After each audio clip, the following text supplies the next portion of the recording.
ஹாய்டா Amaze, இன்னைக்கு ஜிமின்க்கு ஒரு one shot தான் பார்க்க போகிறோம். ஐ ஹோப் உங்களுக்கு இந்த ஒன் ஷாட் பிடிக்கும் நான் நினைக்கிறேன்.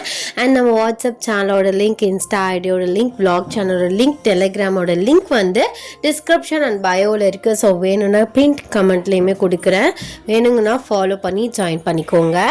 இன்ட்ரோலாம் வேணாம், ஸ்ட்ரைட்டாக ஸ்டோரிக்குள்ளே போகலாம். The present scene. நீங்கள் ஒரு ஷாப்பிங் மாலில் ட்ரெஸ்ஸிங் ரூமில் ட்ரெஸ் பண்ணி பார்த்துட்டு ஸோ டோரை ஓப்பன் பண்ணுறீங்க. பார்த்தா ஜிமின் நிற்கிறாரு. எங்கே போனாலும் பின்னாடியே வந்துடுவியா? எனக்கு கொஞ்ச நாள் கூட நிம்மதியாக இருக்க விட மாட்டியா? அப்படி நீங்கள் பாட்டு பேசிகிட்டு இருக்கீங்க. அவர் சடனாக ரூம்குள்ளே டோரை லாக் பண்ணிவிட்டு உங்ககிட்ட க்ளோஸாக வராரு. ஏண்டி என்னை விட்டு தனியாக பிரிஞ்சு போகிற? நீ இல்லாமல் சத்தியமாக என்னால் இருக்க முடியல தெரியுமா? பைத்திய மாதிரி சுற்றிட்டு இருக்கேன், புரிஞ்சுக்கோடி. நான் ஏன் சொல்லலைண்ணா? இங்கே பாரு, திரும்ப ஆரம்பிக்காத. எனக்கு உன் மேலே இப்போ எந்த ஃபீலிங்ஸுமே இல்லை. முதல்ல என் கையை விட. ஒரு ட்ரெஸ்ஸிங் ரூமில் நிற்கிற உனக்கு ஒரு காமன் சென்ஸே இல்லையா ஜிமின்? அப்படின்னு சொல்லிட்டு அவர் கையிலேருந்து உங்கள் கையை எடுக்க பார்க்குறீங்க. பட் அவர் டைட்டாக பிடிச்சிருக்காரு. எதுக்குடி அவாய்ட் பண்ணுறா? இப்போ என்ன நடந்துருச்சு? சரி, கல்யாணம் தான் பண்ணிட்டேன், அதை உன்கிட்ட சொல்லதான் சொன்னேன். என் கூட இருக்க மாட்டியோன்னு நினச்சேன். சரி விடு, அதான் தெரிஞ்சிருச்சுல. நான் சீக்கிரம் அவளை டிவோர்ஸ் பண்ணிடுவேன். நம்ம 2 பேரும் கல்யாணம் பண்ணிக்கலாம். எனக்காக ஒரு 3 months வெயிட் பண்ணுறீ? நான் இன்னொருத்தியோட வாழ்க்கையை கெடுத்துட்டு நான் அதில் ரீப்ளேஸ் ஆகணும்னு நினைக்க மாட்டேன் ஜிமின். ஒருத்தனுக்கு ஒருத்தி தான். ஆமாடி, ஒருத்தனுக்கு ஒருத்தி தான். நான் இன்னும் அவ கூட போய் குடும்பம் நடத்திட்டு இல்லையே. எங்கள் அப்பா ஃபோர்ஸ் பண்ணாருன்னு தான் கல்யாணம் பண்ணேன். இப்போ தான் சொல்கிறேன்ல, டிவோர்ஸ் பண்ண போகிறேன், எனக்கு பிடிக்கலன்னு. அவ கூட நான் எந்த லைஃபையுமே ஸ்டார்ட் பண்ணல. எல்லாமே நீ தான் எல்லாத்துலேயுமே ஃபஸ்ட்டு. புரிஞ்சுக்கோடி. நீ இல்லாமல் என்னால் சத்தியமாக இருக்க முடியல. பைத்தியம் பித்து பிடிச்ச மாதிரி அலையிற. ஒரு வேலையும் என்னால் ஒழுங்காக பார்க்க முடியல. நீ தான் கண்ணு முன்னாடி நிற்கிற. எங்கள் பாரு ஜிமின், உன்னை லவ் பண்ண பாவத்துக்கு ஏதோ ஒன்றுன்னு போயிட்டுருக்கேன். திரும்ப என் முன்னாடி நிற்காத. இப்படிப்பட்ட ஜென்மமாடா நீ? நீ எப்படி எவ்வளோ பெரிய உண்மையை கிட்டேருந்து மறைச்சிருக்க, பொய் சொல்லியிருக்க, ஆக்சுவலாக என்னை சீட் பண்ணியிருக்க. நீ ஒரு சீட்டர். முதல்ல வெளியில் போ. வெளியில் யாராச்சும் பார்த்தாங்கன்னா என்ன நினைப்பாங்க? என்ன வேணா நினைக்கட்டும், எனக்கு அதெல்லாம் தேவையில்லை. நீ தான் என் பொண்டாட்டி. மயிறு, உன் பொண்டாட்டி நானா? அதான் வீட்டில் இருக்காளே உன் பொண்டாட்டி, அவதான் உன் பொண்டாட்டி. நீ தாலி கட்டியிருக்க. நான் ஒன்றும் உன் பொண்டாட்டி கிடையாது. அவதான் என்னை பார்த்து கேட்டாளே, நீ என்ன வப்பாட்டியான்னு. சி, அந்த ஒரு வார்த்தையிலேயே எனக்கு கேவலமாக போயிடுச்சு. நீ ஆல்ரெடி மேரிடுன்னு தெரிஞ்சிருந்துச்சுன்னா கண்டிப்பாக உன்கிட்ட நான் பழகிருக்கவே மாட்டேன். நான் உன்னை ரொம்ப ஹர்ட் பண்ணிட்டேன்டி. அதான் நானும் சொல்கிறேன், என்னை நீ ரொம்ப ஹர்ட் பண்ணிட்ட. திரும்ப பண்ணாதேன்னு தான் சொல்கிறேன். ப்ளீஸ் ஜிமின், என்னை விட்டுரு. உனக்கு நல்ல ஒய்ஃப் கிடச்சிருக்கா. உனக்கு பிடிச்சிருக்கோ பிடிக்கலையோ நீ வாழு. கண்டிப்பாக அவளை பிடிக்கும். என்னையும் அப்படி தானே பிடிச்சிச்சு. ஒன்னே அவளையும் கம்பேர் பண்ணாத. நீயும் அவளை ஒன்னா? சும்மா தேவையில்லாமல் டென்ஷன் ஆக்கிட்டு இருக்காத. இப்போ ஒழுங்கா கூட வர முடியாதா? வர முடியாது. சும்மா என் பின்னாடி சுற்றி என்னை டார்ச்சர் பண்ணிட்டு இருக்காத. நீ எனக்கு வேணாம். அன்னைக்கு நான் சொன்னது தான். உனக்கு கெஞ்சி கேட்குறேன், இந்த ஆளை விடு. மூவ் ஆன் ஆகிறதுக்கு கூட ஸ்பேஸ் கொடுக்க மாட்டேற. எதுக்குடி மூவ் ஆன் ஆகணும்? எதுக்கு ஆகணுங்கிற? நான் வேணான்னு சொன்னேன். நான் வேணான்னு சொல்கிறேன் உன்னைய. போதுமா? வேணா இப்படி வேணா வச்சுக்கோ. போர் அடிச்சுட்டேன் நீ. எனக்கு வேற பையனை பிடிச்சிருக்கு. போதுமா? சாகடிச்சிருவேன். என்ன பேசுற நீ? சரி, நான் பண்ணது பெரிய தப்பு தான். நான் அதுக்கு மன்னிப்பும் கேட்டேன். நீ என்ன சொன்னாலும் நான் செய்கிறேன். என் கூட வந்துரு. 3 months எனக்காக வெயிட் பண்ணு. நான் எதுக்கு உனக்காக வெயிட் பண்ணும்? சொல்கிறத கேள்றி. உடைக்க பேசாத, அப்புறம் நல்ல மரியாதை இருக்காது. ஆமாம், நீ கொடுத்த மரியாதை தான் நான் பார்த்தனே. என்ன ஜிமின், இந்த கண்ணு பொய் சொல்லுமா ஜிமின்? அது என்கிட்ட பொய் சொல்லுமா? நான் இத்தனை நாள் அப்படி நினைக்கலையே. இந்த கண்ணு பொய் சொல்லாது. என்கிட்ட உண்மையை மட்டும்தான் பேசுனேன். அந்த காதலை அந்த கண்ணில் பார்த்தேன். அதனால தான் உன்னை நான் கண்மூடித்தனமாக நம்பினேன். என் ஜிமின் என்கிட்ட பொய் சொல்ல மாட்டான்னு. நீ என்னை லவ் பண்ணுறதுக்கு முன்னாடி, சாரி, என்னை என் கூட அஃபேரில் இருக்கிறதுக்கு முன்னாடி, இங்கே பாருடி, அசிங்கமாக பேசாத. நான் உன்னை ட்ரூவா லவ் பண்ணுறேன். நான் உன்னை யூஸ் பண்ணிக்கணும், உன்னை லைஃப் ஃபுல்லாக நான் சைட் ஜேக்காக வச்சுக்கணும்னு நான் சத்தியமாக நினைக்கல. உன்னை கல்யாணம் பண்ணணுன்னு தான் ஆசைப்பட்டேன். டிவோர்ஸ்க்கு இன்னும் 3 months வெயிட் பண்ண சொல்லிட்டானுங்க லாஸ்ட் மினிட்ல. நான் என்ன பண்ணுறது? 3 monthsக்கு அப்புறம் உன்கிட்ட உண்மையை சொல்லி உனக்கு மேரேஜ் ப்ரப்போசல் பண்ணலான்னு தான் இருந்தேன். ஆனால் அதுக்குள்ளே அந்த சண்டால் எப்படி அந்த வீட்டுக்குள்ளே வந்தான்னு தெரில. இப்போ கூட உன்னோட ஒய்ஃபை நினச்சி தான் நீ கோவப்படுற. மயிரே, எதுக்கு நீ ஒய்ஃப்னு ஆவனா அதே சொல்லிட்டு இருக்க? நான் தான் சொல்கிறேன்ல, அது ஒரு ஃபர்ஸ்ட் மேரேஜ்னு. திரும்ப திரும்ப ஒய்ஃப்னு மயிரிட்டுன்னு. அப்போ நீ யாரு? அதான் நான் யாரு? என்னதான் இருந்தாலும் நீ அவங்க உன்னோட ஒய்ஃப் இல்லைன்னு சொன்னாலும் அவங்க தான் உன்னோட லீகலான ஒய்ஃப். நான் லீகல் கிடையாது, அதை புரிஞ்சுக்கோ. இப்போ 4 பேர் பார்த்தா, உனக்கு மேரேஜ் ஆனதுன்னு தெரிஞ்ச 4 பேர் பார்த்தா என்னை நீ வச்சிருக்கேன்னு தான் சொல்லுவாங்க. அப்படிப்பட்ட பிளேஸ்ல நான் இருக்கணுமா? சொல்லு. இப்போ நீ டிவோர்ஸே பண்ணாலும் இந்த பொண்ணு வந்துதான் இந்த 2 பேரை பிரிச்சுட்டா அப்படின்னு சொல்லுவாங்க. எத்தனை பேர் என்னென்ன பேசினாங்களோ அதெல்லாம் எனக்கு தெரியல. ஆனா உன் ஒய்ஃப் நீ என்ன அவனோட சைட் செக்கா அப்படின்னு கேட்கும்போது எனக்கு எப்படி இருந்துச்சு தெரியுமா? உன்னை ஆக்சுவலாக நான் ட்ரூவாக லவ் பண்ணேன்டா. அந்த கண்ணு என்கிட்ட பொய் சொல்லாதுன்னு கண்மூடித்தனமாக நான் நம்பினதுதான் இப்போ தப்பு. பாரு எங்கே கொண்டு வந்து நிறுத்திருக்கேன்னு. சொல்லு, நீயே சொல்லு. என்னைய பாடிக்காக யூஸ் பண்ணிக்கிட்டியா? இல்லை கூட சுத்துறதுக்காக யூஸ் பண்ணிக்கிட்டியா? இல்லை உன்னை ஹீல் பண்ணுறதுக்காக என்னை யூஸ் பண்ணிக்கிட்டியா? சொல்லு. இப்போ சொல்கிறேன், நான் உன்னை யூஸ் பண்ணணும்னு நினைக்கல. நான் உன்னை மேரேஜ் பண்ணணும்னு ஆசையோடு தான் இருக்கேன். இப்போயும் இருக்கேன். அவள் என்னமோ பேசிட்டு போறா, எனக்கு அதெல்லாம் தேவையில்லை. என்னோட வீட்டில் தானே இருக்க நீ. உன்னோட வீட்டில் இருந்தாலும் நான் உன்னோட ஒய்ஃப் கிடையாது. சரி, ஒய்ஃப் கிடையாது. சரி, லீகலாக அவள் தான் ஒய்ஃபு. டிவோர்ஸ் வாங்கினதா உன்னைய மேரேஜ் பண்ணாதான் நீ ஒய்ஃபு. சரி, நான் பாயிண்ட்டுக்கே வரேன். ஆஃப்டர் டிவோர்ஸ்க்கு அப்புறம் என் கூட வந்துடுவியா? என்னை கல்யாணம் பண்ணிக்குவியா? என் கூட இருப்பியா? நீ என்னதான் கேட்டாலும் என்னோட பதில் நோ. என்னால் முடியாது. அப்பேற்பட்ட வார்த்தையை கேட்டுட்டு உன் கூட எப்படி நான் சந்தோஷமா இருக்க முடியும்? ஊர் உலகம் என்ன பேசும்? அடுத்தவனை எதுக்கிட்டே நீ யோசிக்கிறா? அப்போ நான் வேணாம். என் மேலே வச்சிருந்த லவ் அப்போ போய் அப்படிதானே? எப்படா நேரம் கிடைக்கும் இவனை கல்டிவேட்டர்லானே தெரிஞ்சிருக்க, அதானே இப்படி பேசுறா? சரி, ஆமாம் அப்படிதான். உன்னோட மூத்த ஒய்ஃப் அவங்களுக்கும் நீ ரொம்ப பிடிச்சிருக்கு. அந்த மயிரெலாம் நான் கேட்கல. இனிமே உன்னை தேடி வந்தா உன் கால் செருப்பு கட்டினே அடி, புரியுதா? அப்படின்னு அவர் கோமா சொல்லிட்டு அந்த ரூமை விட்டு வெளில போயிடுறாரு. நீங்கள் அதே ட்ரெஸ்ஸிங் ரூமில் உட்காந்து பயங்கரமாக அழுதிட்டு இருக்கீங்க. எனக்கு புரியுது, நானே ஹர்ட் தான் பண்ணுறேன். ஆனால் அதை விட பல மடங்கு நீ என்னை ஹர்ட் பண்ணியிருக்க ஜிமின்.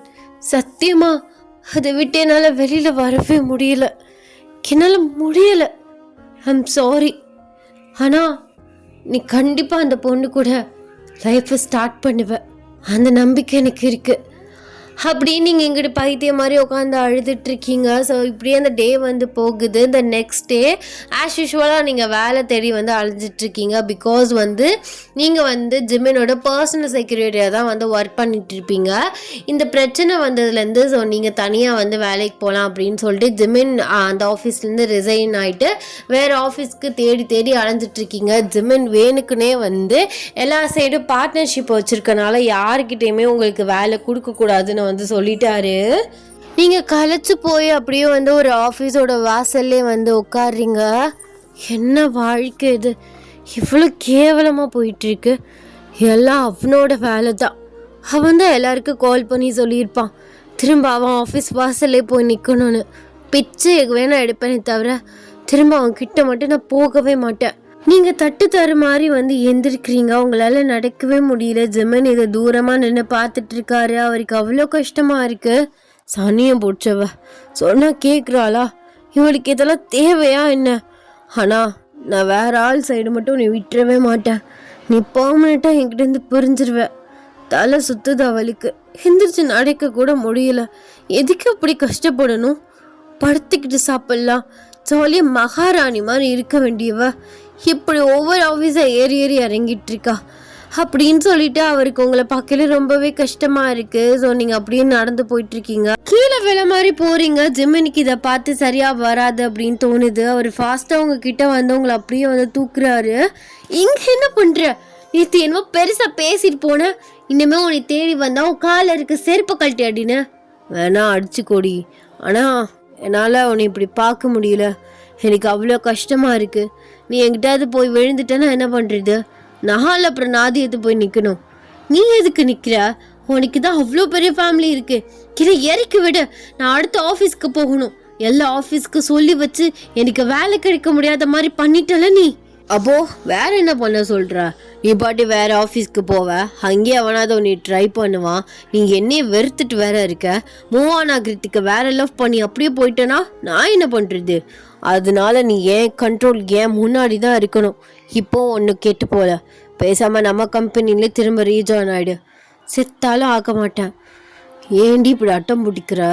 நான் தான் அடம் பிடிப்பேன்னு தெரியும்ல. ஆமாடி, அடம் தான் பிடிப்ப. எனக்கு அதுதான் உங்ககிட்ட ரொம்ப பிடிச்சிச்சு. நீ தான் வேணும்னு நின்ன, இப்போ நான் வேணான்னு நிற்கிற. என்னை பார்த்தா உனக்கு எப்படி தெரியுது? ஏதாவது நல்லா வாயில் வருது சொல்லிடுவாமா. என்ன காரியம் பண்ணி வச்சுட்டு நீ பாட்டு அசால்ட்டாக பேசுகிற? எவ்வளோ பெரிய விஷயம். ஆமாடி, அது அவ்வளோ பெரிய விஷயந்தான். இப்போதான் தெரிஞ்சு போச்சுல. நான் அவளை டிவோர்ஸ் பண்ணிட்டு வரேன் தானே சொல்கிறேன். சரி, இதை நான் பண்ணியிருந்தா? நீ அப்படி பண்ண மாட்ட. பண்ணியிருந்தா நானும் ஒரு கல்யாணம் பண்ணிட்டு 6 month அக்ரிமெண்ட்டில் வர்றேன். திரும்ப ஏற்றுக்குருவியா?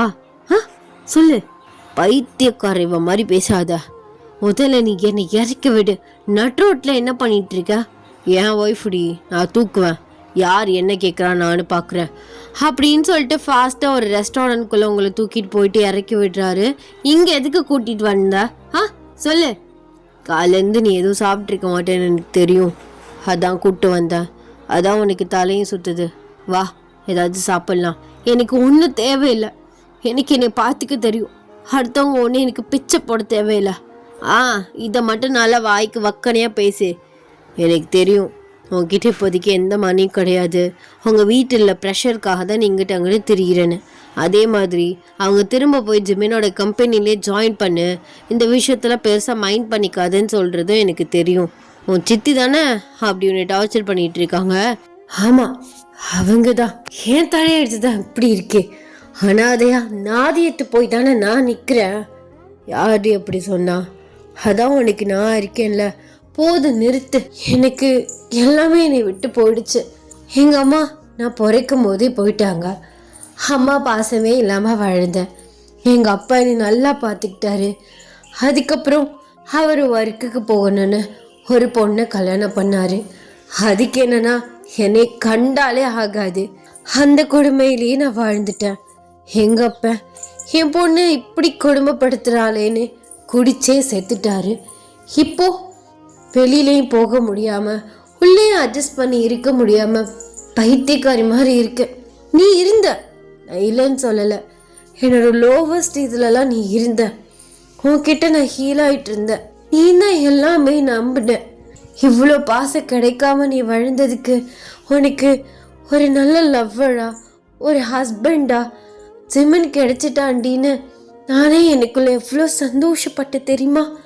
அதெல்லாம் ஒரு செகண்டில் அன்னைக்கு நொறுங்கிடுச்சு. ஏன்டி இப்படி பேசுகிறா? நான் இப்போ சொல்கிறேன்ல, உன்னை விட்டுட்டுலாம் போக மாட்டேன். எனக்கு அந்த அளவுக்கு மனசுலாம் கிடையாதுடி. நான் கல் நெஞ்சும் கிடையாது. நானும் ஒரு கட்டத்தில் ரொம்ப நொறுங்கி போயிருக்கும்போது தேவதையா நீ என் லைஃப்பில் வந்த. அப்படி இருக்கும்போது உன்னை நான் எப்படி மிஸ் பண்ணுவேன் சொல்லு அப்படின்னு சொல்லிட்டு உங்கள் கண்ணத்தை வந்து பிடிக்கிறாரு. அதான் நீ மிஸ் பண்ண யோசிக்கிறதா? ஆனால் இன்னொரு ஒரு பொண்ணு உன் லைஃப்பில் இருக்காளே ஜிமின்.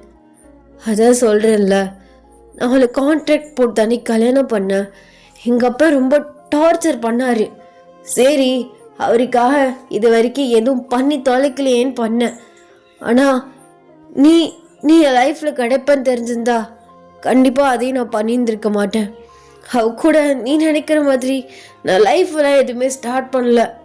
எல்லாத்துலேயும் நீ தான் ஃபஸ்ட்டு. எல்லாமே நீ தான். நான் உன்னை என் ஒய்ஃபாக தாண்டி பார்க்குறேன். நான் பண்ண தப்பு என்ன தெரியுமா? ஸ்டார்டிங்கே உன்கிட்ட இதை எல்லாத்தையுமே சொல்லி எக்ஸ்பிளைன் பண்ணி இருந்திருக்கணும். உனக்கு தெரிகிற வரைக்கும் நான் அப்படியே அமைதியாக இருந்திருக்கக்கூடாது. நான் தப்பு பண்ணிட்டேன், இதெல்லாம் உனக்கு தெரியாது, நம்ம எப்படியாவது சமாளிச்சிடலான்னு. ஆனால் கடவுள் இப்படியே வாழ்க்கையில் விளாண்டுட்டாரு. ப்ளீஸ் டி, அவளுக்கு என்னை பிடிச்சிருக்குன்னா அதுக்கு நான் என்ன பண்ண முடியும்? எனக்கு அவளை பிடிச்சிருந்தா தானே நான் அவள் கூட லைஃப்பை ஸ்டார்ட் பண்ணி அவள் கூட வாழ முடியும். இப்போது உனக்கு என்னை பிடிச்சிருக்கு, எனக்கு உன்னை பிடிச்சிருக்கு, நம்ம 2 பேரும் மேரேஜ் பண்ணி லைஃப்பை ஸ்டார்ட் பண்ணால் அது ரொம்பவே சந்தோஷத்தையும் நல்லா ஸ்மூத்தாக போகும்டி. சண்டை, குட்டி குட்டி ரொமான்ஸ் அப்படின்னு வேறு லெவலில் இருக்கும் லைஃபு. ஒருத்தவங்களுக்கு பிடிச்சும் இன்னொருத்தவங்களுக்கு பிடிக்கலனாலும் எப்படி இருக்க முடியும்? அது எங்கள் அப்பா எனக்கு சொன்னால் புரிஞ்சு தொலைய மாட்டேங்குது. அதே மாதிரி தான் அவளுக்கும் புரிய மாட்டேங்குது. அவள் என்ன நினச்சி கல்யாணம் பண்ணான்னு தெரியல. பட் எனக்கு இன்னும் ஒருத்திட்டே தான் இருக்குது, ஒரு பொண்ணோட லைஃப்பை நம்ம கெடுத்துட்டோமேன்னு. நான் 2 சைடும் மாட்டிக்கிட்டு முழிக்கிறேன். பட் கண்டிப்பாக அவளுக்கு ஒரு நல்ல லைஃப்பை நான் அமைச்சு கொடுப்பேன். எனக்கு அந்த நம்பிக்கை இருக்குது. நான் அவகிட்ட பேசுகிறேன். நான் இது வரைக்கும் அவகிட்ட மூஞ்சி கொடுத்து பேசினதே இல்லை. நீ இப்படியே சொல்லிட்டே இரு ஜிமன். ஆனால் எது நடக்க போதோ தெரியல. ஆனால் அவங்க பேசினது எனக்கு உண்மையாகவே ஹர்ட்டாக இருந்துச்சு. ஒரு பொண்ணோட வாழ்க்கையை கெடுக்கிறோமோன்னு எனக்கு இப்போ வரை தோணிட்டு தான் இருக்கு. சரி, நீ எல்லாத்தையும் கிளியர் பண்ணிட்டு எல்லாரோட மன சம்மதத்தோட என்னை பார்க்கவா. அது வரைக்கும் நீ வராத. ஆனால் உனக்கு எப்படின்னு தெரியல, நீ வேணான்னு போனாலும் ஒவ்வொரு நாளும் உன்னை நினச்சி நான் அழுதுட்டு தான் இருக்கேன். ஏன்னா நீ தாண்டா எனக்கு எல்லாம். அப்படிதான் நான் உன்னை பார்த்தேன். யாரு கண்ணு வச்சாவோ என்ன நடந்துச்சோ தெரியல, இந்த மாதிரி இதாகிடுச்சு. ஆனால் உன் மேலே தப்பு இருக்கு ஜிமின். நீ என்கிட்ட ஸ்டார்டிங்லேயே சொல்லியிருந்துருக்கலாம். ஸ்டார்டிங்கே சொல்லியிருந்தா கூட நான் இந்த அளவுக்கு ஹர்ட்டாக இருந்திருக்க மாட்டேன். ப்ளீஸ் என்னை தேடி மட்டும் வராத அப்படின்னு லாஸ்ட்டாக அவரை டைட்டாக வந்து ஹக் பண்ணிவிட்டு நீங்கள் பாட்டு விறுவிறுன்னு அந்த ரெஸ்டாரண்ட்டை விட்டு வெளியில் போயிட்டுறீங்க. அவர் அப்படியே கண் கலங்கி போய் நிற்கிறாரு. நீங்கள் ஃபாஸ்ட்டாக போயிட்டு உங்கள் ஃப்ரெண்டோட ரூம்லேயே உள்ளே போயிட்டு அங்கே ரெஸ்ட் ரூமில் உட்காந்து பயங்கரமாக அழுக்கிறீங்க. எவ்வளோ சந்தோஷமாக இருந்தா அவ கூட அப்படின்னு சொல்லிட்டு அவரோட மெமரிஸ்லாம் உங்களுக்கு ஞாபகம் வருது. அப்படியே நீங்கள் கண்ணை மூடி நினச்சி பார்க்குறீங்க. ஆக்சுவலாக நீங்கள் ஜெமினோட கம்பெனியில் ஒர்க் பண்ணிட்டு இருந்திருப்பீங்க. அவருக்கு உங்களை ஃபர்ஸ்ட் டைம் பார்த்ததோடையே பிடிச்சிருக்கும். நல்லா 2 பேருமே பயங்கரமாக ஒரு ஃப்ரெண்ட்லியாக க்ளோஸ் ஆகுறீங்க. ஒன் ஃபைன் டே அவர் உங்களுக்கு ப்ரொப்போஸ்மே பண்ணுறாரு. நீங்கள் சுச்சுவேஷன் அப்புறம் யாருமே இல்லாமல் தவிக்கிறது, அவரோட லவ் அண்ட் கேர் உங்களுக்கு ரொம்ப பிடிச்ச அந்த ப்ரொப்போசலுமே நீங்கள் அக்செப்ட் பண்ணிக்கிறீங்க. நீங்களும் ஜெமினும் அவரோட ரூம்ல உட்காந்து பேசிட்டு இருக்கீங்க. நீங்க அவரோட லேப்ல இருக்கீங்க. ஏமாத்திர மாட்டலடா, கல்யாணம் பண்ணிப்பேல. அதெல்லாம் பண்ணிக்குவேன், எதுக்கு நீ பயப்படுற? அது இல்லை, நீ பெரிய எழுத்து பையன், உனக்கு பல பொண்ணு பழக்கம் இருக்கும். திடீர்னு இன்னைக்கு வந்த மாதிரி நாளைக்கு வேற ஒருத்தவன் மேலே ஆசை வந்துருச்சு, நீ விட்டுட்டு போயிட்டேன்னா நான் என்ன பண்ணுறது? அதான் கேட்டேன். அப்போ இப்போ நான் ஒரு வார்த்தை சொல்கிறேன், நான் போக மாட்டேன்னு. அந்த ஒரு வார்த்தை உனக்கு நம்பிக்கை கொடுத்துருமா? இப்போதைக்கு அந்த ஒரு வார்த்தை நம்பிக்கை போதும். சொல்லு, போயிட மாட்டோம்ல? அப்படிலாம் ஒன்று போக மாட்டேன், நம்பலாம். நம்புறேன், உன்னை மலையாக நம்பிட்டு இருக்கேன் அப்படின்னு சொல்லிட்டு இருக்கீங்க. அவர் அப்படியே உங்கள் ஸ்லோவாக உங்கள் ஹிப்பை பிடிச்சி அப்படியே கிஸ் பண்ணுறாரு. நீங்களுமே அவரை கிஸ் பண்ணுறீங்க. அப்படியே 2 பேருமே கிஸ்ஸை பிரேக் பண்ணிவிட்டு 2 பேருமே ஒரு ஐ கான்டாக்ட் போகுது. இந்த கண்ணில் தான் விழுந்த. அந்த கண்ணில் என் மேலே அவ்வளோ லவ் இருக்குது. லவ் ப்ளஸ் லஸ்ட்டுமே இருக்குது. தெரியுதா? இப்போ தெரியுதா? என் கண்ணை நல்லா பாரு. அந்த லவ் அண்ட் லஸ்ட்டு ஃபுல்லாக உன் மேலே மட்டும்தான் இருக்குது, வேற எவ சைடும் திரும்பாது. அதெல்லாம் நீ நினச்சி வரி பண்ணிக்க தேவையில்லை. ஜிமன் மாமா, எனக்கு ஒரு ஆசை சொல்லட்டா? ஒரு ஆசை என்னடி, நிறைய ஆசை இருந்தாலும் சொல்லு, அதெல்லாம் நான் நிறைவேற்றி வச்சிருவேன். அதாவது எனக்கு ஒரு குறிப்பிட்ட வயசுக்கு மேலே எனக்கு ஒரு நல்ல குட் ஹவுஸ் ஒய்ஃபாக இருக்குன்னு ஆசை. என்னடி வித்தியாசமான ஆசையாக இருக்குது? இப்போது நீ நானும் மேரேஜ் பண்ணிக்கிட்டேன்னு வச்சுக்கோவேன், உன்னோட A to Z எல்லாமே எனக்கு மட்டும்தான் தெரியணும், நான் மட்டும்தான் பார்த்து கொடுக்கணும். உனக்கே தெரியாது இது நான் இப்போ போடணும், இதை பண்ணணும் அப்படிங்கிற விஷயம் தெரியாது கூட எனக்கு தெரிஞ்சு நீ யோசிக்கிறதுக்கு முன்னாடியே உன்னை நான் பார்த்துக்கணும். அந்த அளவுக்கு ஒரு பிரின்ஸ் மாதிரி ஹஸ்பண்டை பார்த்துக்கணுன்னு எனக்கு சின்ன பிள்ளையிலேருந்து ஆசை தான். ஆனால் அந்த பிரின்ஸ் நீ தான். கண்டுபிடிச்சிட்டேன் என்னோடய பிரின்ஸை. அதனால என்னை சீக்கிரமாக கல்யாணம் பண்ணிக்கோ. நான் உனக்கு ஒரு நல்ல குட் ஹவுஸ் ஒய்ஃபாக, நல்ல கேரிங்கான ஒய்ஃபாக, உன்னோட சுச்சுவேஷனை ஒவ்வொன்றே புரிஞ்சுக்கிற ஒரு ஒய்ஃபாக கண்டிப்பாக நான் இருப்பேன். அண்ட் என்னால் குழந்தை பெற்று தர முடியாது, 2-3 பெற்று தர முடியாது அப்பெல்லாம் நான் சொல்ல மாட்டேன். உனக்கு எவ்வளோ வேணும்னாலும் நான் பெற்று தரேன். அந்த அளவுக்கு ஒரு ஹவுஸ் ஒய்ஃபாக அப்படி இருக்குன்னு ஆசை. ஆனால் நீ கல்யாணம் பண்ணுறதுக்கு டிலே பண்ணுற, இழுக்கிற. எனக்கு அதுதான் சந்தேகமாக இருக்குது. எதுவும் ஏமாத்திட்டு இருந்துட்டு ஓடி போடுவியோன்னு எனக்கு பயமாக இருக்குது. அது எங்கள் அப்பா கிட்ட சொன்னடி, எனக்கும் கொஞ்சம் டைம் கொடு. உனக்கு எந்த பிரச்சனையும் இல்லை, சித்தி தான், அவங்க வாயை அடிச்சுட்டு கூட நீ வந்துடுவ. பட் நான் அம்மா அப்பா எல்லாருக்கிட்டையுமே சொல்லணும். எனக்கு கொஞ்சம் டைம் கொடுண்டி. என்னடி அவசரம்? ஒரு 4-5 months போகட்டுமே. நான் ஒன்றும் 4-5 years சொல்லலையே, ஜஸ்ட் மந்த்து தானே சொல்கிறேன். மந்த்தாக இருந்தாலும் மந்த்துனாலும் 4 நிமிஷம் நொடிலாம் இருக்குல்ல. இப்போ கூட நீ ஒய்ஃபா என் கூட வாழ்ந்துட்டு தானே இருக்க. அப்படின்னு அதெல்லாம் இல்லை, நான் லீகல் ஒய்ஃபாக ஆகணும். அதாவது தனி சந்தோஷம். நீ என்னை பொண்டாட்டின்னு சொன்னாலும் சரி, ஜிமினோட பொண்டாட்டி ஒய்யண்டா அப்படின்னு ஒரே சொல்லுமா. கல்யாணம் எல்லாருக்கு முன்னாடி கல்யாணம் பண்ணாதான் ஜிமினோட பொண்டாட்டி ஒய்யன்னு சொல்லும். நீ ஜிமின் பொண்டாட்டின்னு சொன்னால் அதுக்காக அது உண்மை ஆகிடுமா என்ன? சரிடி பொண்டாட்டி, ரொம்ப யோசிக்காத. அதெல்லாம் ஏமாத்திட்டுலாம் போக மாட்டேன். வேணா உனக்கு அவ்வளோ பயமாக இருந்தா இந்த ப்ரொடெக்ஷன்லாம் யூஸ் பண்ணாமல் புள்ளைய கொடுத்துட்றேன். அந்த ஒரு நம்பிக்கையில் இருந்து. இது நல்லா இருக்கே கதை. நீ விட்டுட்டு போனாலும் போயிடுவ. நீ இழுக்கிற இழுவேலே தெரியுது. புள்ளைய கொடுத்துட்டு எஸ்கேப் ஆகலான்னு பார்க்குறியா? கொன்றுவேன் அவனைய. சி அப்பெல்லாம் போக மாட்டேன்டி. எனக்கு நீயும் முக்கியம், நம்ம குழந்தையும் முக்கியம். என்னமோ நான் இப்போ ப்ரெக்னெண்ட்டாக இருக்க மாதிரி பேசிகிட்டு இருக்க. ஆயிடுவேன், சீக்கிரம் ஆயிடுவேன். எனக்கு அப்படி தான் தோணுது. என்னடா இப்படி சொல்கிற? எங்கேயும் மிஸ் ஆயிடுச்சா நம்மம்மா? அது இத்தனை நாளாக இல்லை, பட் லாஸ்ட் 1 week எனக்கு டவுட்டாகவே இருக்குது. ஒருவேளை மிஸ் ஆகிருந்துருக்குமோன்னு. பரவாயில்லடி, மிஸ் ஆயிருந்தாலும் என்ன, கல்யாணத்துக்கு முன்னாடி பிள்ளைய பற்றிக்கலாம். செருப்பு பிஞ்சிரும். அதெல்லாம் பெரிய அசிங்கம். என்னாலாம் அப்பெல்லாம் இருக்க முடியாது. ஒழுங்கு மரியாதையாக கல்யாணம் பண்ணுற வழியை பாரு அப்படின்னு சொல்லிட்டு நீங்கள் க்யூட்டாக அங்கேயே உட்காந்து ரொமான்ஸ் பண்ணிகிட்டு இருக்கீங்க. இப்படி தான் உங்கள் லைஃப் அழகாக ஸ்மூத்தாக போயிட்டு இருந்தது. ஒன் ஃபைன் டே அவரோட வீட்டில், ப்ரைவேட்டான வீட்டில் நீங்கள் இருக்கீங்க. ஸோ அவர் மார்னிங் எழுந்திரிச்சிட்டு ஸோ உங்களை பயங்கரமாக உட்காந்து கிஸ் பண்ணிகிட்ருக்காரு. சரி போதும், ப்ரஷ் பண்ணுறதுக்கு முன்னாடி வேலையை ஆரம்பிக்காத. ப்ரஷ் பண்ணி குளிச்சுட்டு சீக்கிரம் ஆஃபீஸ் போயிட்டு வா. இன்றைக்கி எனக்கு உடம்பு ஒரு மாதிரி ரொம்ப டயர்டாக இருக்குது. நேற்று நைட்டு நல்லா வச்சு செஞ்சுட்டேன், என்னாலாம் வர முடியாது. நீ போயிட்டு வா மாமா. ஐயோ நீ இல்லாமல் போர் அடிக்குமேடி.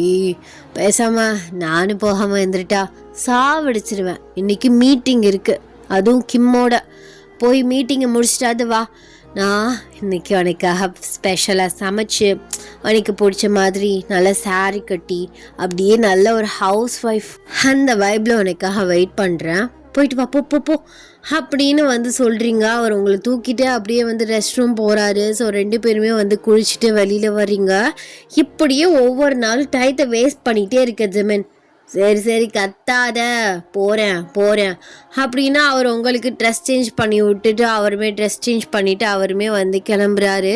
நீங்கள் வீட்டு எல்லாத்தையும் நல்லா க்ளீன் பண்ணிவிட்டு ஸோ அவருக்கு ஏற்ற மாதிரி எல்லாத்தையும் சமைச்சு வச்சுட்டு சாரியுமே எடுத்து வியர் பண்ணிவிட்டு அப்படியே தலையுமே காய வச்சுட்டு உட்காந்துருக்கீங்க.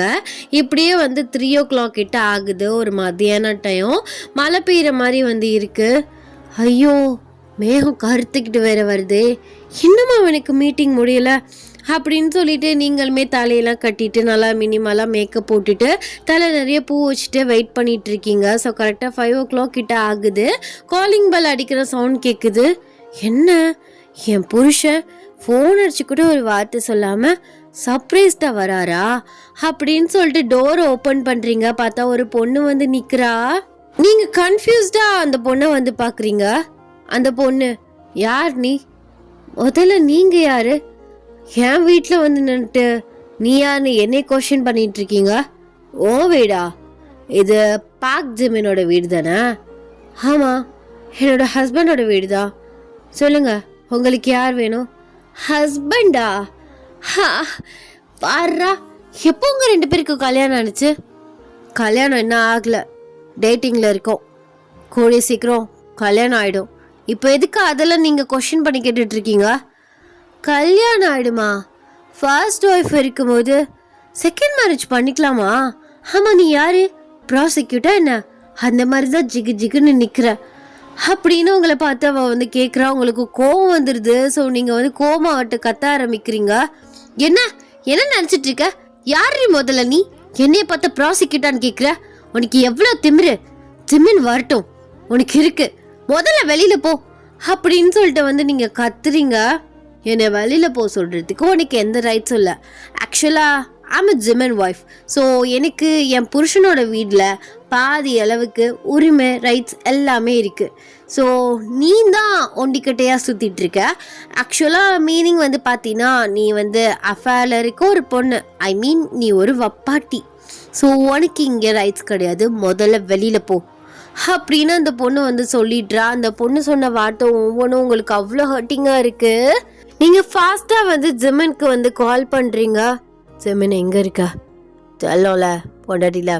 அம்மா சேர்த்த நேரம் வெயிட் பண்ணி வந்துடுறேன். எங்கே இருக்கேன்னு கேட்டேன்.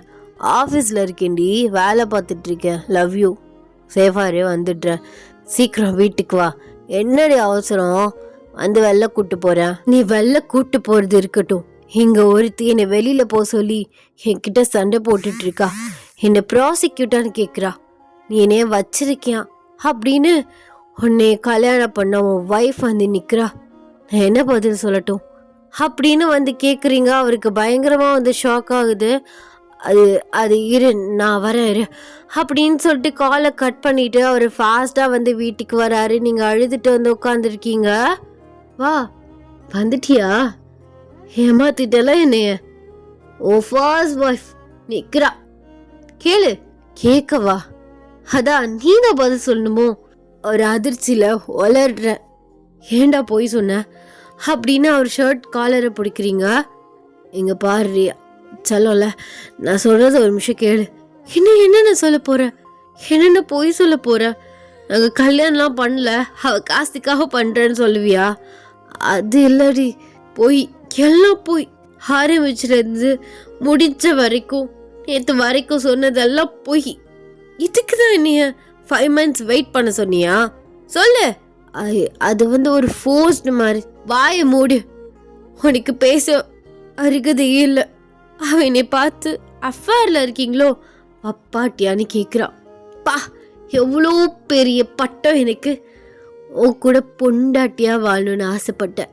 இப்போ பாரு எவ்வளோ பெரிய பேர் பின்னிட்ட போ அப்படின்னு சொல்லிட்டு நீங்கள் அவ்வளோ ஒரு பெயினாக வந்து பேசுகிறீங்க. ஜிமினுக்கு கோவம் வந்துடுது.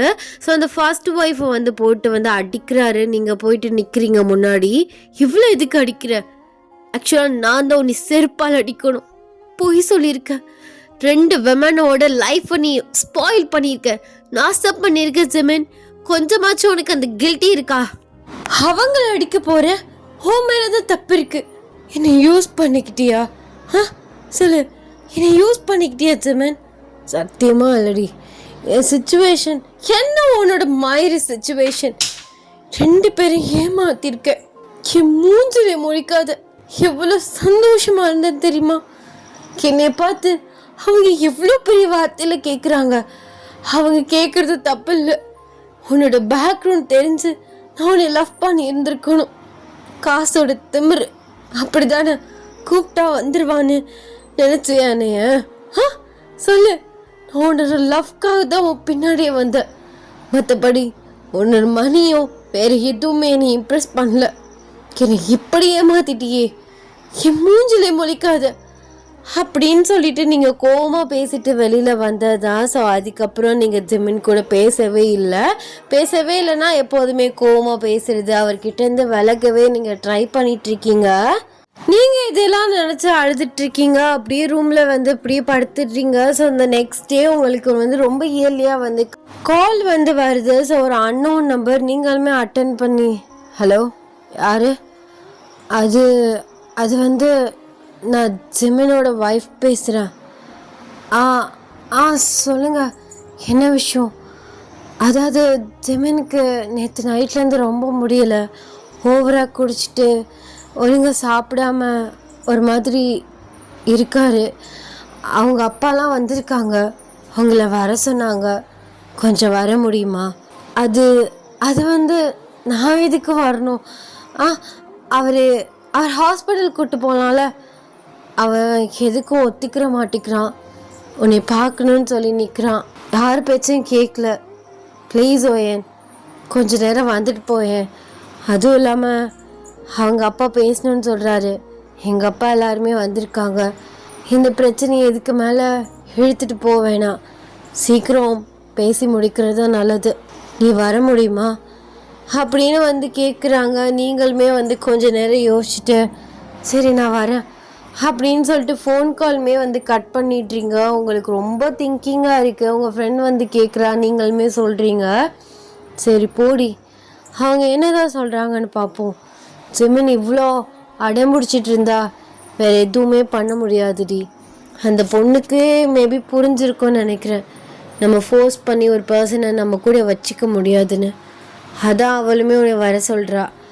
சரி நீ போய் என்னன்னு பார்த்துட்டு எதாக இருந்தாலும் எனக்கு கால் பண்ணு அப்படின்னு வந்து சொல்கிறா. நீங்களுமே கிளம்பி ஜெமினோட வீட்டுக்கு வந்து போகிறீங்க. உங்கள் ஃப்ரெண்டு தான் வந்து உங்களை ட்ராப் பண்ண வந்து கூட வரா. ஸோ நீங்கள் பஸ் ஸ்டாப்பில் நிற்கிறீங்க. அடி எனக்கு ஒரு விஷயம் வேணும். என்னடி என்னாச்சு? எனக்கு ப்ரெக்னென்சி செக் பண்ணுற கிட்டு வேணும்டி. என்னடி இப்படி சொல்கிற?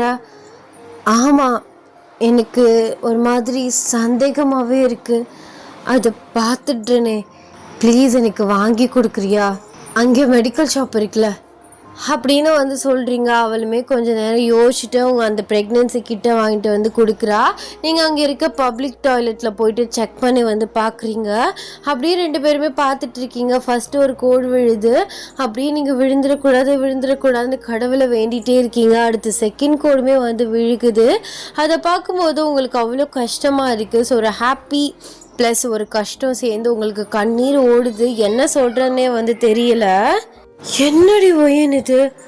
நான் நினச்சி கூட பார்க்கலடி. என்ன இது? ரெட்டை கோழி விழுந்திருக்கு. இப்போலாம் என்ன பண்ணுறது? இது அவன்கிட்ட சொன்னேன்னு வைவேன், ஐயோ வானத்துக்கு பூமிக்கு குதிப்பாண்டி. அவங்க வீட்டிலே வேணான்னு சொல்லி அவனை பிரெயின் வாஷ் பண்ணாலும் இது தெரிஞ்சா கண்டிப்பாக அவனை விட மாட்டான். சரி நான் முதல்ல போயிட்டு வரேன், அதுக்கப்புறம் இதை பற்றி நம்ம பேசலாம் அப்படின்னு சொல்லிட்டு நீங்கள் வந்து உங்கள் ஃப்ரெண்டை அமுச்சு வச்சுட்டு நீங்களுமே ஜிமின் வீட்டுக்கு வந்து போகிறீங்க. ஸோ உள்ளே வந்து போகிறீங்க. ஜிமின் வந்து பெட்டில் படுத்துக்கிட்டு அடம் முடிச்சிட்ருக்காரு. எனக்கு எதுவும் வேணாம், நான் செத்து போகிறேன், குடிச்சே செத்து போகிறேன், என் வாழ்க்கையே இருட்டாயிடுச்சு, என்னை வேணான்னு தூக்கி போட்டு போயிட்டா அவ அப்படின்னு புலம்பி கத்திட்ருக்காரு. ஸோ அந்த பொண்ணோட ஃபேமிலி, ஜிமினோட ஃபேமிலி எல்லாருமே வந்து இருக்காங்க. நீங்களுமே அந்த ரூம்குள்ளே வந்து போகிறீங்க. ஓயன் வந்துட்டியா? என்ன சொன்ன? அவனை இனிமே தேடி வரமாட்டேன்னு சொன்னேன், வந்துட்டியா? எனக்கு முடியலன்னு தெரியும், வந்துட்டியா அப்படின்னு சொல்லிட்டு ஓடி வந்து உங்களை ஹக் பண்ணுறாரு.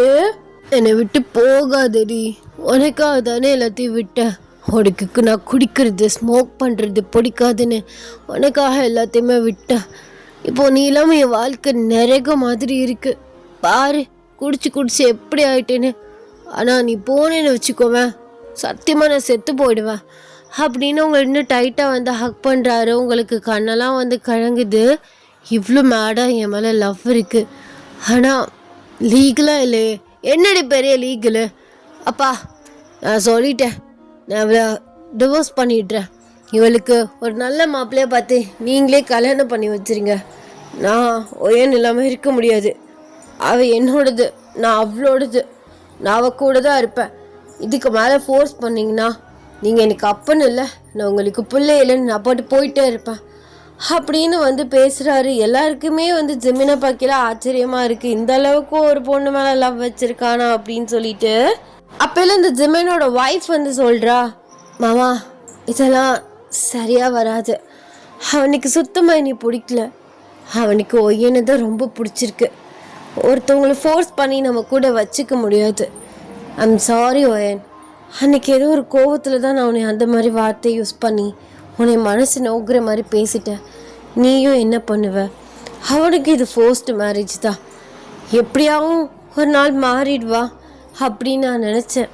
பட் அவன் எப்போதுமே மாற போகிறதில்ல, பிகாஸ் அவனோட லவ் இப்போ நீ தான். அவனை விடக்கூடாதுன்னு நினைக்கிறான், உன் கூட தான் வாழணும்னு ஆசைப்படுறான். நீயும் அவன் கூட வாழ்கிறது தான் சரி, நான் தான் இப்போ தேவையில்லாமல் நிற்கிறேன். நீ கவலைப்படாத ஜெமன், நான் உனக்கு டிவோர்ஸ் கொடுத்துடுறேன். எனக்குன்னு ஒரு கரெக்டான பர்சன் வராமலே போயிடுவாங்க, என்னையும் லவ் பண்ணுற மாதிரி ஒரு பையன் கண்டிப்பாக எனக்கு கிடைப்பான், அந்த நம்பிக்கை எனக்கு இருக்குது.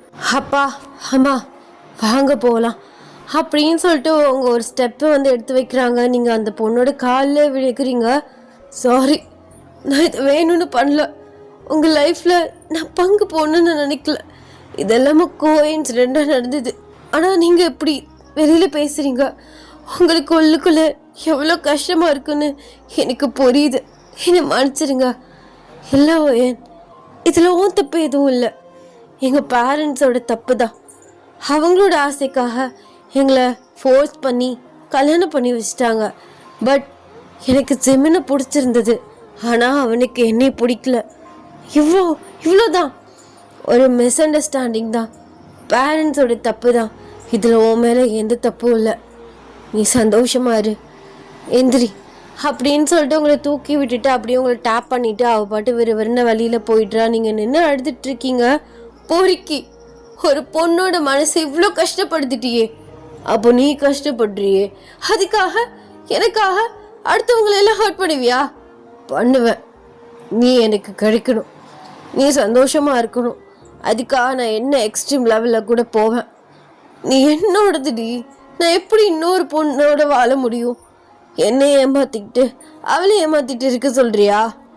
எங்கள் அப்பாவுக்கு இதில் பிடிக்கலனாலும் பரவாயில்ல, நான் ஒரு பிச்சை எடுத்தா நான் காப்பாற்றிக்கிறேன், நீ வா நம்ம போகலாம் அப்படின்னு சொல்லிட்டு உங்களை கையை பிடிச்சி வெளில கூப்பிட்டு போகிறாரு. அப்போல ஜெமினாவோட அப்பா வந்து முன்னாடி வந்து நிற்கிறாரு.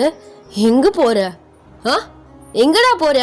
இல்லைப்பா, உங்களுக்கு கண்டிப்பாக இதில் விருப்பம் இருக்காது, தேவையில்லாமல் எல்லாருக்கும் பாரமாக கஷ்டப்படுத்திட்டு நான் இருக்க விரும்பல, எனக்கு இவ தான் முக்கியம், நான் வெளியில் எப்படியாவது சம்பாரித்து நான் இவளை காப்பாற்றிக்கிறேன், உங்கள் சொத்து பத்து எல்லாத்தையும் நீங்களே வச்சுக்கோங்க, எனக்கு இவ போதும், இவ மட்டும் போதும்.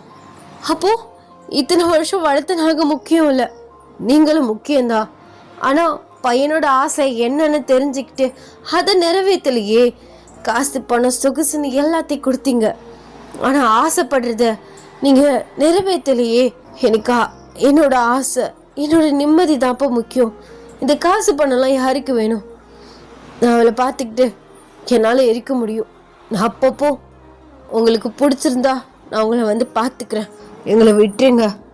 எப்படி அசால்ட்டை சொல்கிற? நாளைக்கு உன் பிள்ளைக்கு இப்படி வந்தால் நீ விட்டுருவியா? உன்னை தவம் இருந்து பெற்றோம். சரி, இனிமேல் உன் ஆசைக்கு நான் குறுக்கிட மாட்டேன்.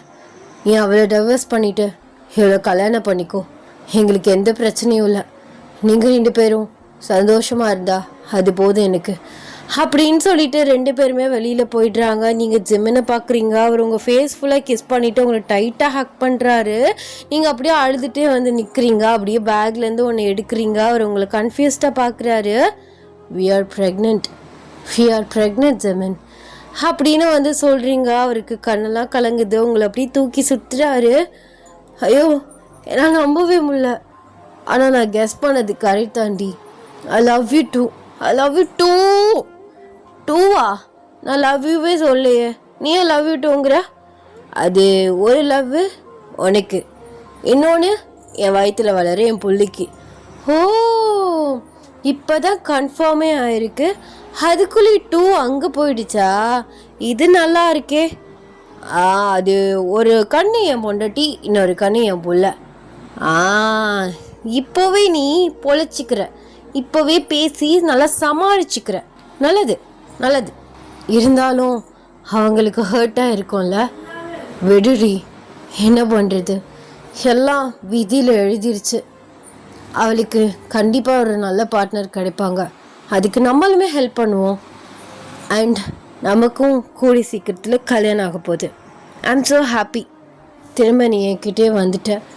ஆனால் எப்போதுமே இந்த மாதிரி திரும்ப உன்னைய நான் விட்டுற மாட்டேன். நீ எப்போதும் என்னோடது. என் கூட மட்டும்தான் இருக்கணும். நான் கூடவே இருப்பேன். I promise you. உங்கள் அப்பா மாதிரி, உங்கள் அம்மா மாதிரி உன்னை பாதியிலே விட்டுட்டு போக மாட்டேன். எப்போதும் உன் கூடவே இருப்பேன்.